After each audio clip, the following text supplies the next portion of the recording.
my pleasure to have both of you on this conversation today on Table Talk with Joe. We're speaking about the CBSE Class 12 formula and, of course, the road ahead. And I've got Aditi Misra. She is the principal of DPS Gurgaon. And I've also got Ms. Sharmila Bakshi. She is the head of Senior School at Vasant Valley. My pleasure, as I said, for getting both of you on board today. It's a hectic time for the two of you. It's a hectic time to be an educationist, at this point. Yes. But tell me something finally, is there relief that, there's some sort of clarity that's come forward? Either of you can go. Well, there's definitely a lot of relief because I think as educators, we were stressed out. Undoubtedly, the children were stressed out. They have been in this class, so to say, for almost 15 months. And that's not normal. I mean, children do get closure after 11, 12 months and they move to the next chapter. So it has been a stressful time. I think compounded by the fact that there was the surge in new cases. So the physicality of the virus and its implication became so much sharper in this period. What do you have to say, Ms. Bakshi? Yeah, absolutely. I agree with Aditi completely. It was really a stressful time, particularly for the children. Even for all of us, this because of the virus, because of the second surge, it was, we were all so worried, so tense. And in the midst of it was this big question hanging: when will the exams be? How will they conduct the exams? How will 4 lakh children, or 15 lakh children actually go into go into various exam centers? Is it safe for the children? Is it safe for the teachers? Is it safe for the invigilators, the parents? So I think the formula really put a lot of worry to rest. But as always, something new always brings with its new challenges. So these are fresh challenges that we are looking at now. So did you think that the CBSE delayed in cancelling physical exams? I think so, because I think, actually to most of us as early as September, we realized that having an exam in March was difficult. It was going, by then we knew a lot of how the virus was behaving and what impact it was having on people's lives. We knew that it was going to be a difficult way forward. And I think, one could have had got to this decision as early as September. But I guess, people who are working and looking at a larger scale. So I and Aditi look at just a school, right?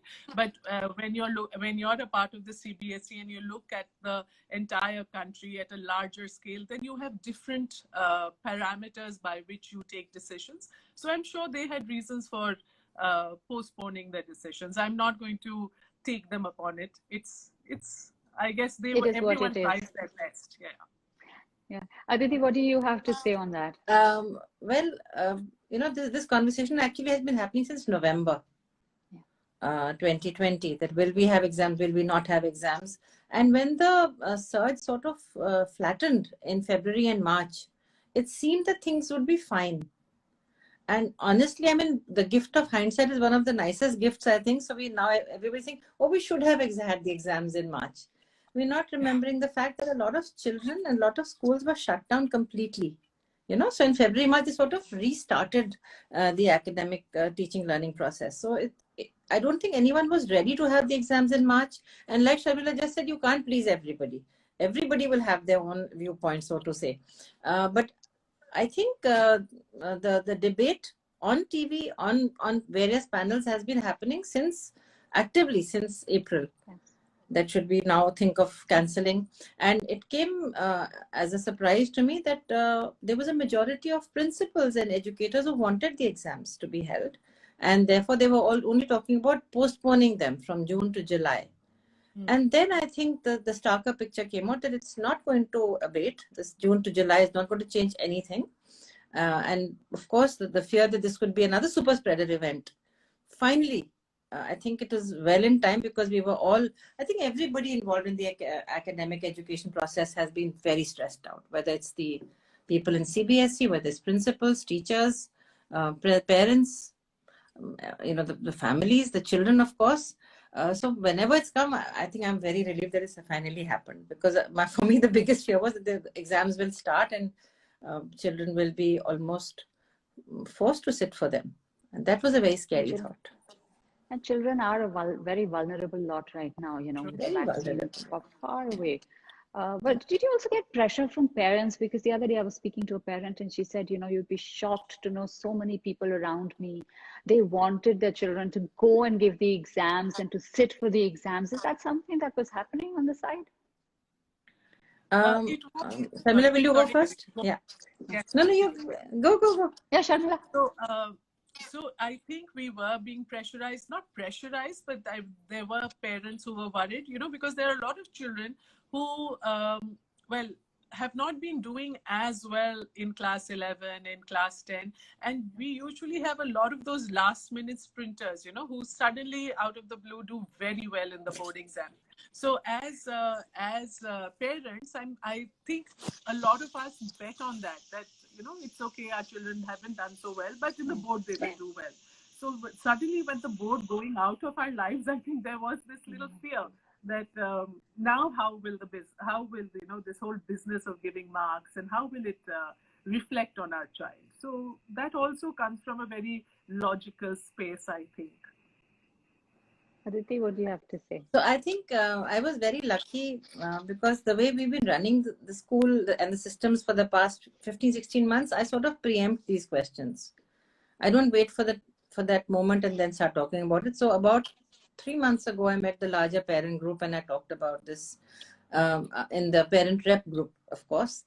Then I met the student council, which is also very huge lot of children, large number of children.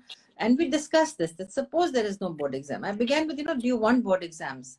And shockingly, and in a nice, surprising way, actually, most of them didn't want in the current circumstances. A lot of children have already applied overseas. And I think universities abroad have been very kind in removing the conditions now. Earlier, there used to be conditional offers. So now they think that's an unconditional offer. If you can come, please do. So we've had this conversation. So I think I had no pressure from the parents as such. But, we create our own pressures.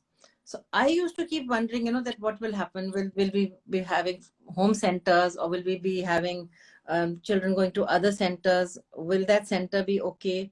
Will my child remain all right? What will the parents say? Who's finally come down to accountability? Who is accountable or who will be questioned in case something goes wrong?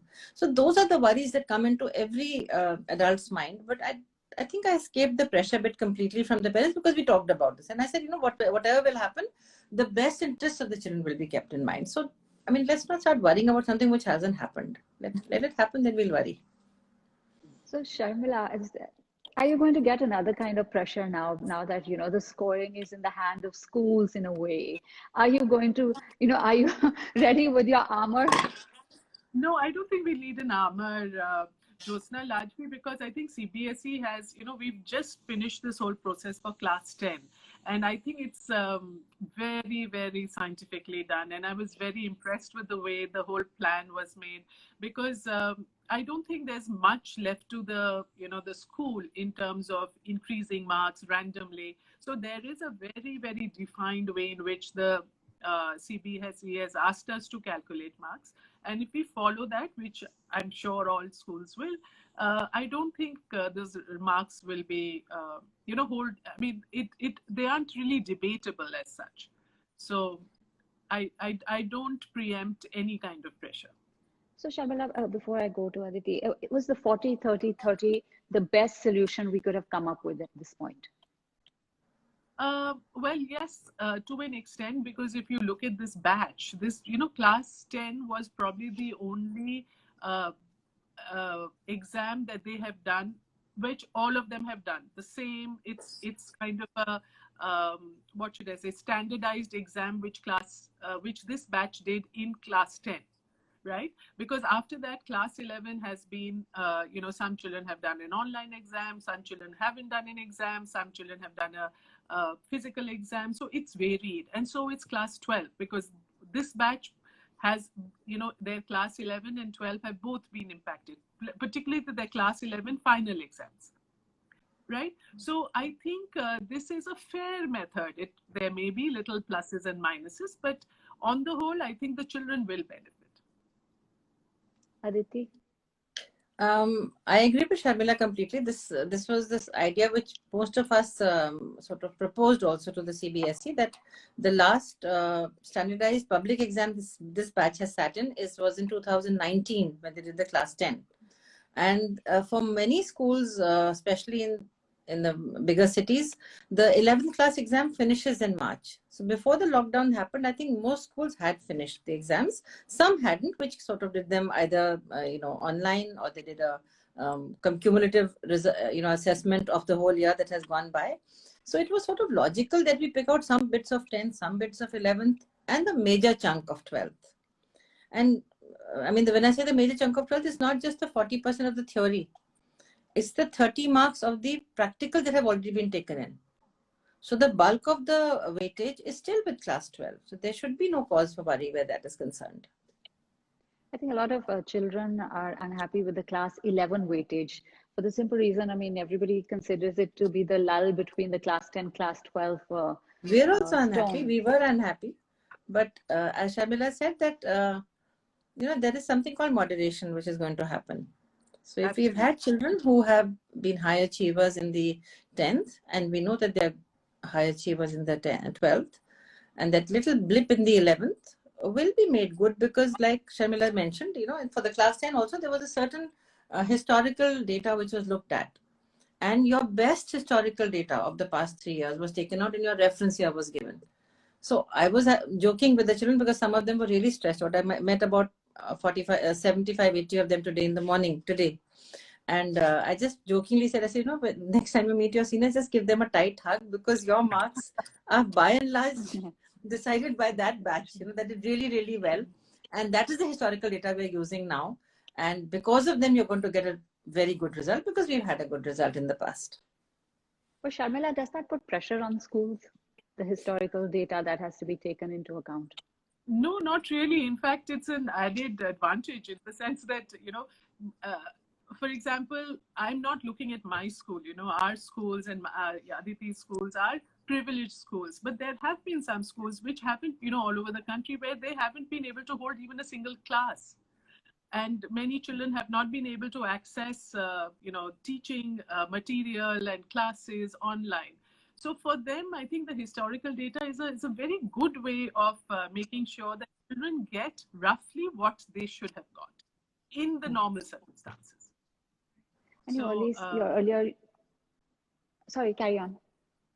No, so I feel that it's a fairly very well thought out, and a fairly fair kind of a system. I don't think children should worry at all about their marks. We've just finished, like I told you, finished calculating for class 10. And the class 10 children will be surprised when they see their marks, because what are the raw scores and what they are reflected as are vastly different. So it is to the advantage of the child. But as you were mentioning earlier, the last mile sprinters, in a sense, would it be unfair on these children who really slogged it this last year and in very, very debilitating situation and circumstances? Is that for me, Jyotsna? Yes, for you, Sharmila. Yes. So, I feel that since the teachers will be recording the marks, the teachers will know those last minute sprinters, and they will know how much effort has gone in and what is the, disadvantage a child has faced in the last year. So I'm sure there will be that little effort to make up and try to help the child. So I think that entire system, the fact that it is now being placed in the hands of teachers and in the hands of people who have interacted with the child for over a year is also a way of saying that give the marks in a sensitized kind of a way. It would have been probably easier for the computer to draw marks, right? But that would not be reflective of each child. I think this is a better way, because here the teacher can step in and say that, no, this child wasn't able to do well because he was, unwell during this time. So let's increase the marks. So that conversation we would have missed had we, just depended solely on a random marking scale, which could have been done in the computer. So Aditi, when the CBSE says that they're putting into play an IT system that will help evaluate the process, Yes. what do they mean by that?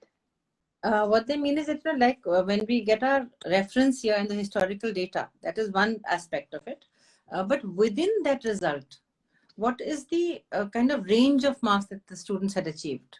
Because when you say the school average is 88%, it doesn't mean all the children have got 88. There will be the 70, there will be the 98, right? So somewhere coming in between. So that program, that entire IT solution will be given to us by CBSE, that you had, say, out of a batch of 200, you had 100 of them above 90. So that range will be given to us, and we will then sort of map our children on those lines of achievement. And as Sharmila said, I think this is the one way that it's also raising a lot of questions about the efficacy of having 1 year-end exam for 3 hours to decide. What we are doing now is looking at what they did in class 10, in class 11, and through class 12. I think somewhere that conversation will reopen now. No, I want to actually reopen this here only, but I want to ask you another question before I get to that. Aditi, you only first. So schools are meant to now implement it with a team of, I think, 5 experts, Yes. or five member panel. How would that now work? What are your big challenges that you see? No challenge. We've just done that for class 10. In class 10, what we did was we had the principal, we had 5 teachers teaching the 5 main subjects, and 2 outside teachers from any other school who would be there, who have taught class 10, to just go through, I think it's a system of checks and balances, just to bring in an element of objectivity into it. And it worked quite well in all the schools. I've not heard of a single case in Gurgaon, for example, which has 300 plus schools. And I should know because I'm the city coordinator, so I know there have been no hiccups there. In fact, the outside teachers were able to create a sort of a system for schools which was probably having their first time result or the second time result, and they didn't really know what to do. In the 12th, having 2 teachers, some people question me that why 5 for 10th and why only 2 for 12th?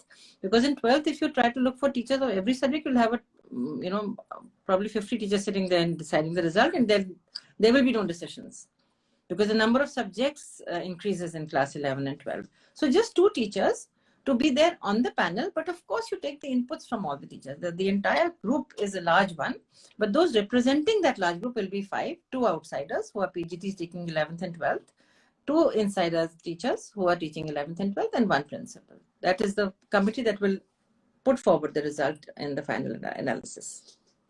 So Sharmila, do you see any kind of a challenge in implementing what the CBSE has said?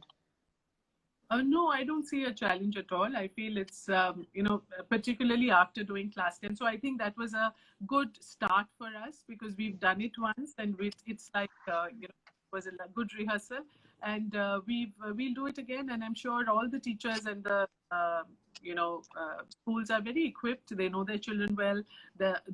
And in fact, like he said, that the historical data is going to help us, sort of scale our children evenly. Because if you look at performances of school, if you look at annual performance, it does not really increase or decrease, in such a huge way. Maybe there's a small percentage rise. So the fact that the CBSE has given us the year to look at, which was our best performing year, I think this is really to the advantage of the child. So now I'm going back to that question, as Aditi earlier had said, looking at relook, and that's been a big question in my mind as well. Do you think that this is going to, be like a catalyst in a sense for us to look into how our education system works in the long run, to understand that, we focus too much on non-skill education? I think the tide was turning in a way just before the pandemic hit. But what kind of reassessment do you think we will take for our education system? Sharmila, with you first. So I think, one thing that I want to say is that these children, the children of this batch 2021, were at a disadvantage because they did not know prior to this marking that this is how they would be, so that is a disadvantage. But henceforth, if this is the format we will follow, I think it's a very good idea because in most schools, class 11, is often termed as a party year. we don't really need to study. It is to relax and enjoy because they've just given a board in class 10 and they have another board to get ready for in class 2. That notion will go.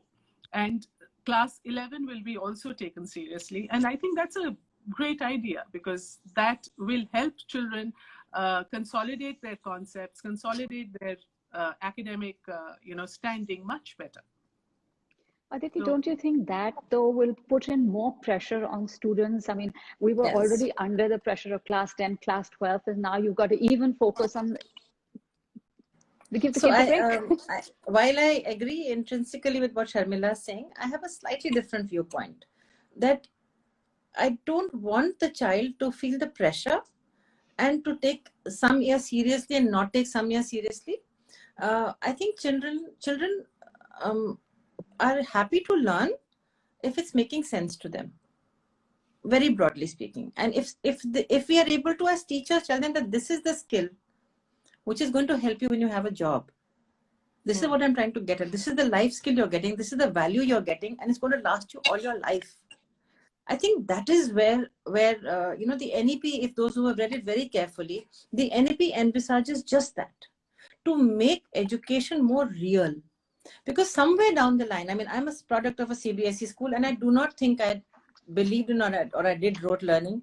I genuinely enjoyed school, but I don't know, somewhere we've lost our way, or we've put too much focus on marks, or this whole race for marks has become ridiculous to a point. I mean, I passed out 100 years ago, and I went to one of the best colleges in Delhi University.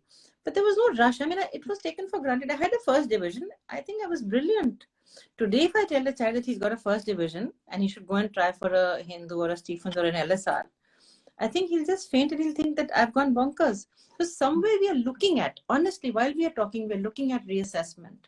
We're looking at assessment with a different lens of not making it that 1 3-hour exam that is going to decide the child's future. I think that's extremely unfair, because I have known of very hardworking, very high-achieving children falling sick 4 days before an exam. One of my children had an accident, and he came to school, the exam center on a wheelchair. So that would, I think, go away if we bring in more assessments through the year, like a continuous assessment. If we bring in assessments through, like you said, projects, which would be more meaningful, not just go to a shop and get a project made and come back. Children should be able to defend their project then. What have they made? Why have they made? There should be someone asking them all these questions. And there is a game plan. It's not impossible to do. It is possible. Sometimes we just get daunted. Oh, 14 lakh children, how will we do this? Everything is possible. It has to just cater to the needs of that situation, of that canvas. So a child studying in Delhi cannot have a similar project or an interdisciplinary project only, which a child probably in a village in Tamil Nadu would have, or a child living in the Northeast should have. Get more child-centric. Let us make it region-sensitive. Let us make it more real and more fruitful for the children. And conversations are going on. I think the pandemic has been a game changer, not just in the way we teach and learn, but also in the way we will assess in the future. Sharmila, what do you have to say? When we're talking about the obsession with marks, we don't, it's not just about schools, let's be honest. I mean, last year when the results came out, my Facebook timeline was flooded with parents, gloating about their child. Every child had 95 plus, and I was mortified. I actually went off my Facebook for 2 days because, this is not what I want to see. And this is the kind of pressure that you have put on your children to achieve. And then, you have to show it to the whole world that it's come. How can we take this pressure away from our children today? I agree completely with Aditi that a large part of the pressure comes from parents. So there is that little bit of parents. There is also a lot of it in terms of how do we look at education? Are we looking at education only in terms of your class 12 results? Is that what kind of defines me as a student? Or because I've also seen a lot of children who probably didn't do too well in class 12, but did fabulously in life, and vice versa. So where are we putting those marks? And I think, in the last 2 or 3 years, we've really reached the ridiculous when we've had how many, 5 children or 10 children from Delhi who had 500 out of 500. Now that is crazy, and where cutoffs were 100%. So we need to step back, and I think we need to relook at ourselves. And Aditi and I, we come from the same generation of students where when we passed out, getting a first division was good, and getting a first division of college was fabulous. But that also doesn't hold any longer today. Today, if there's a child who gets 80%, they start to cry because that's probably they know they'll never get into a college. So we really need to now rethink. And I think, like Aditi said, that the pandemic has been a game changer. It's given us time and reason to look back and rethink. This is the time to actually re-strategize and re-look at our educational system and see what we can do, which will give the child a larger, a more rounded personality, a better experience of the the system of education. Because your entire capabilities is defined by that one mark that you scored in class 12. It's even mushroomed these little tuition centers. All sorts of things are happening which don't really lend to any kind of education. So I think we really need to look back, and maybe this is a good idea, the strategy that CBSE has created. We may not hold on to exactly the same, but we need to rethink and relook and, like I said, re-strategize. So Sharmila, if you had to change one thing, in the Indian education system, what would it be?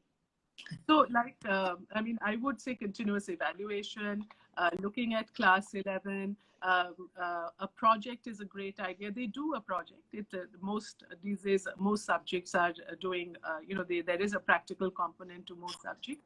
But then that also is very, it's a little random in the sense that a lot of it can be bought from a bookstore and placed before the examiner. So I think a lot of some work time should be given for the child to do the project.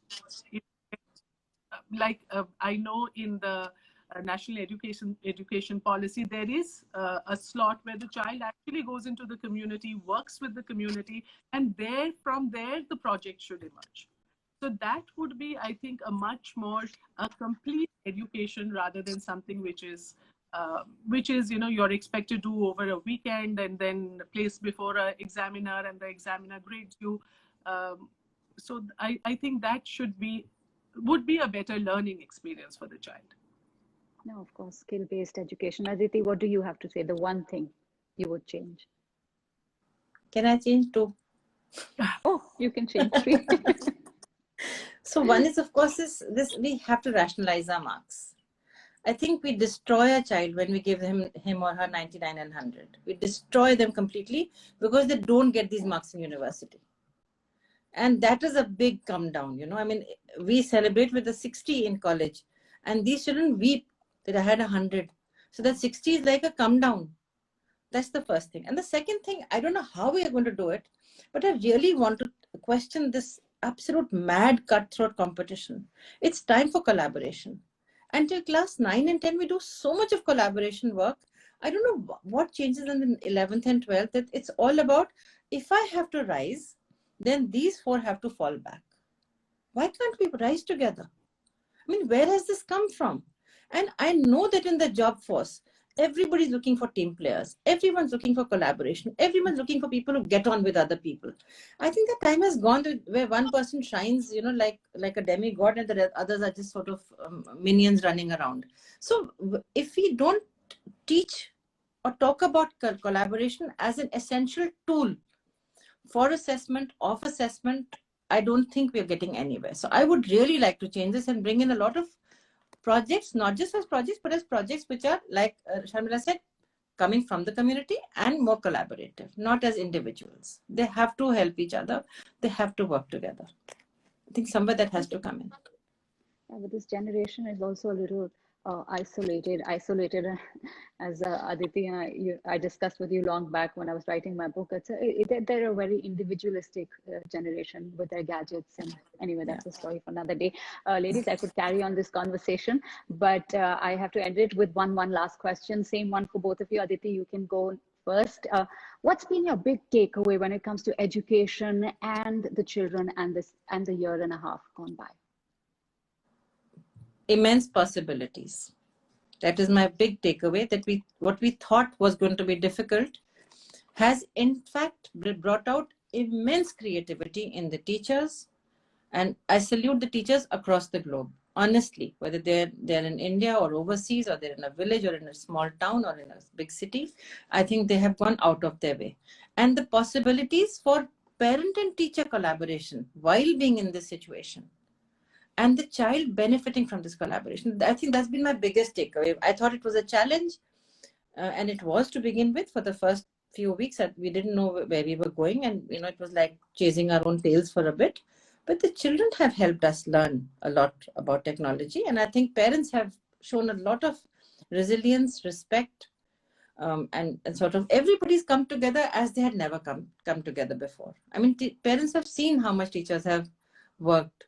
So I made a joke of this last year also. I said, I think PTA meetings in the future will be much kinder spaces, with the parents knowing exactly what's going on, because they've seen it now happening. Classes have entered bedrooms and drawing rooms. So I think that's been my big takeaway. No, big respect for teachers. I mean, it's not easy. It is not easy to keep the attention of children going, to get the work going. I mean, online learning has been tough all around. So Sharmila, your last words before I let you ladies go. Yes, I absolutely agree. Hats off to the teachers, hats off to the teaching community. When we started out in our school, we had thought that it will be for a month, 2 months. It is now going to be more than a year and a half, and it's been a long time. And to be on this kind of a platform day after day,